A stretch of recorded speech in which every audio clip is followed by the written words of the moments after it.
Jesse, on the subject of 9/11, you've been now investigating it for a few years.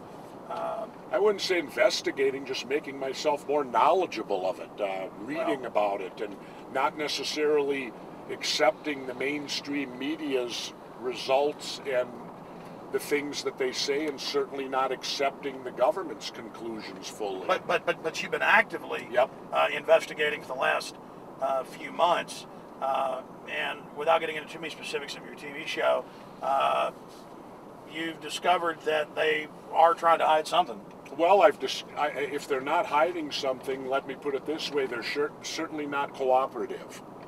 And let's say hypothetically there is no conspiracies, that everything happened the way the government told us it happened, and that everything there is completely truthful.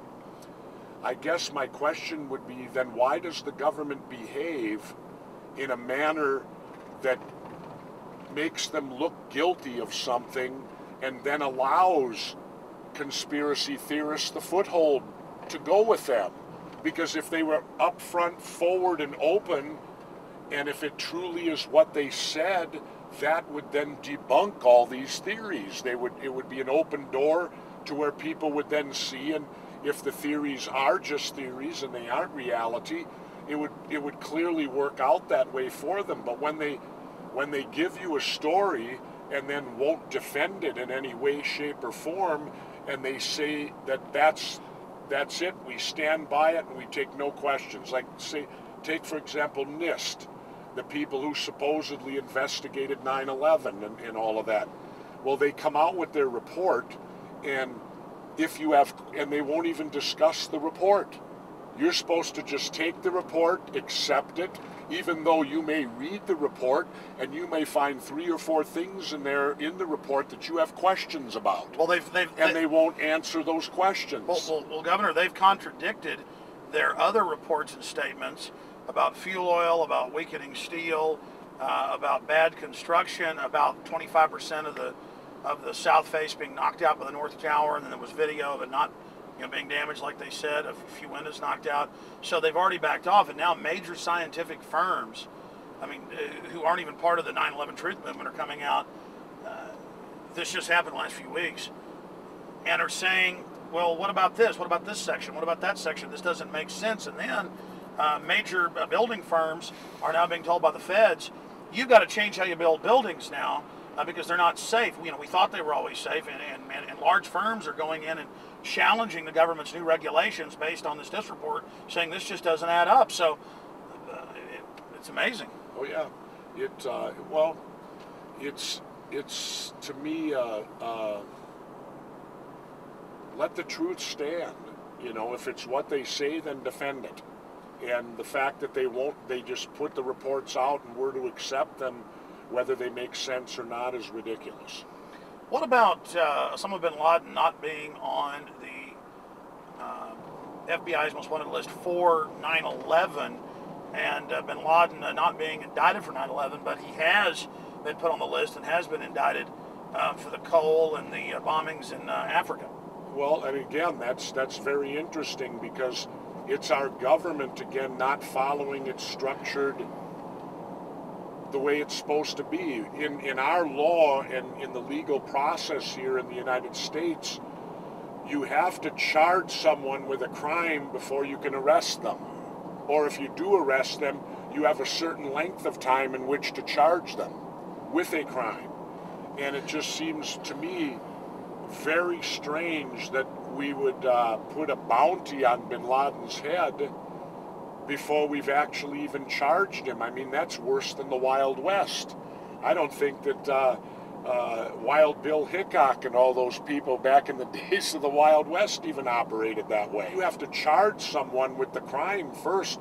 That's the way our system is set up. And getting someone charged with the crime is not difficult, because when you go for an indictment, there is no defense. The defense is not represented, so all it requires is the prosecution, and they don't even have to give up all their evidence. All they have to do is go there and show enough evidence that a group of citizens, the empowered grand jury, would say, where there's smoke, there might be fire. And here's enough smoke that, yes, we will bring down an indictment. And what that indictment simply means is there's enough evidence here that a trial should take place. And an indictment doesn't necessarily mean you're guilty, because you still get your day in a court of law where you can go in there and defend yourself. But our country today is not the country that I defended when I was in the service back in the 1970s and 60s.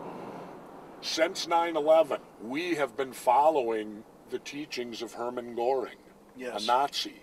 And Hermann Göring's teachings before he committed suicide, what he taught us, and we should learn from a guy like him, was that he made the statement that it's very easy to take a country to war because of the fact it doesn't matter if you're a democracy, a dictatorship, whether the people have a say or whether the people don't have a say.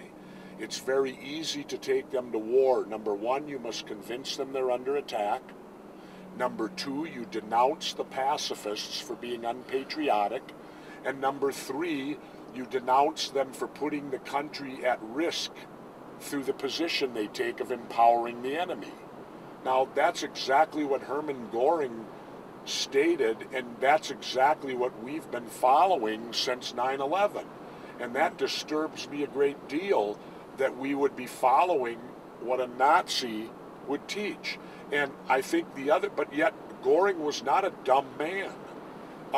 The other point he made, which I found very profound, is how is it that we're able to convince a man to leave the farm, to go to war, when the very best results he will get at the end is merely being able to come back to the farm? Wow. You're not going to gain anything more. You're not going to get anything more. The best you can hope for is that you won't die, that you won't be physically disabled, and that you'll be able to come back when it's all over and do the same thing you were doing before you left. And yet our public, we're able to do this to people. We're able to convince people to leave the farm and go fight these wars based upon patriotism. When I read about Operation Northwoods, and for those that are not familiar with it, in a nutshell, it was the Pentagon submitted to President Kennedy in the very early part of an administration the operation that our military would attack certain of our cities and make it appear that Cuba did it, to raise the American anger so that it would justify, then the American people would demand an invasion of Cuba.